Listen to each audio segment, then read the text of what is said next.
Hi everyone, it's Jen from Tarot Spirit here for your weekly reading.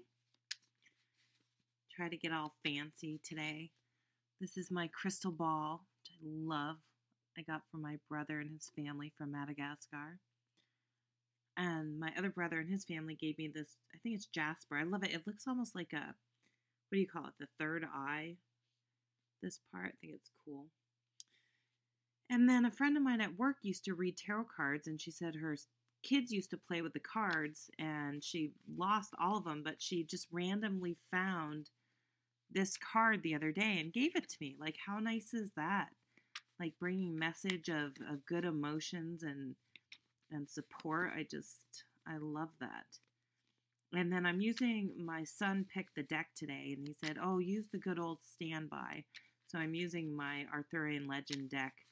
And I've had these cards for so long, and they're special to me that I bought them their own case. So that's what's with the Om symbol on it in the background.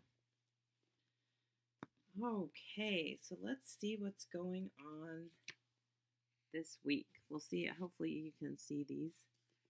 These cards are so beat up. I've had them forever.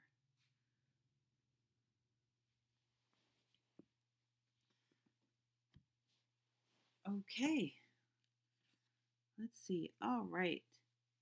The first card, the Queen of Wands. So the Queen of Wands is a very strong and independent fire sign woman or man. She's very passionate and resourceful, and she's a visionary. She's able to really manifest her passions, things,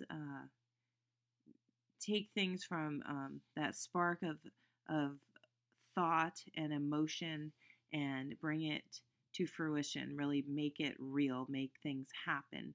So she would be an entrepreneur and someone who could really motivate people, and she can see. It's interesting. It shows that she usually has a cat, but she's out here and she's in some rough waters. But her gaze is far ahead. She's looking. She's playing the long game. She's looking ahead. But the Queen of Pentacles is very slow and methodical. This queen is not. She's less patient, and she sort of, instead of just nurturing and waiting for things to come about like the Queen of Pentacles, she makes things happen. She has a little bit of the magician in her, I would say. She's able to manifest things quite well. So this is a wonderful energy to have around you this week. If you really, if you have an idea, really write it down and don't forget about it, and think about it and see if you can develop it more, even if it's just the very beginning of an idea. Don't dismiss it. It may be the spark of something, of a really good idea that can become something in the future. So let's look at the other card. Next card. Oh, I love the Fool.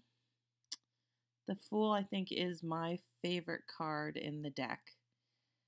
And if you've watched my readings before and seen this card come up, you know that there is some debate, and there's some books you'll find that have the Fool as the very first card in the Fool's journey up through the major arcana. And some books actually put it at the end, as the end of the journey. I definitely put the Fool at the end because he's usually up on top. It's interesting, he's not actually in this deck, although maybe this castle's on the top of a hill, I don't know. But he's usually on top of a hill, teetering on, or a cliff way up high, teetering sort of on the edge. And I feel like he went on a journey to get all the way up to the top. So although he seems careless and that he's just rushing blindly ahead, I think that as you make the journey through the majors, you learn all these lessons, and in the end, you do have all those lessons and you are mindful of all the trials and tribulation, ups and downs you went through on the way. But in the end, you realize you just sort of have to go with your heart and go with your gut and go for it. And there are always going to be people that tell you not to do things and be careful and watch out. I mean, maybe right over the cliff it's not as bad as it looks, and maybe there's water down there. Maybe, you don't know. Maybe he has a parachute or something. I don't know. But I really feel like the Fool is telling you, I don't think they're foolish. I think they realize in life that you need to follow your heart and go for it, because if you're always worrying about making everyone else happy, and it doesn't have to be selfish, but you need to make yourself happy and live your life, or else you're not going to be of any use to anyone else. So the way I see this playing out already is, you know, these two energies together are actually kind of similar. The Queen of Wands really goes for it. She sets her sights on something, and she's going to go through this choppy water, and she's going to make it happen. She's not going to get to let little things or what other people think make her stray from what she wants to create. And the Fool is going for it as well. So that's a really wonderful energy. So the next we have the Four of Swords. And this is another card that I sort of have my own meaning for. So the Four of Swords often, traditionally, it's points to recuperation and rest and healing. Coming after the Three of Swords, which can, on a mundane level, represent surgery. This is recovery after that, recuperation.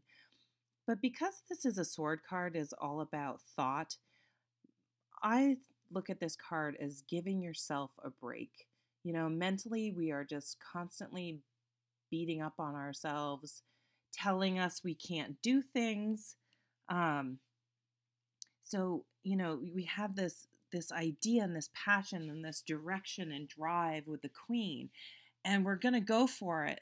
And boy, be careful that we don't let our thoughts creep up and say, oh no, don't do it. You can't do it. It's not a good idea. And let other people sort of get in your brain and talk you out of it. Give yourself a break. Don't overthink things. Trust yourself and go for it. So there's a lot of really strong, positive energy here. It's like an entrepreneurial energy that's very exciting and passionate and has a lot of promise. You're always going to have your thoughts and naysayers trying to keep you down, that just don't have the courage to do things and go for it themselves, and they project that on you, on other people. So I want to tell you that you need to go for it.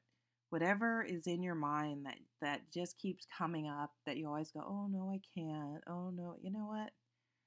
We don't know how long we have here. And I always think back, Jim Carrey did this amazing, you can watch on YouTube, commencement speech. And he talks about how his father he could have been a wonderful comedian. He was an incredibly funny man, but he played it safe.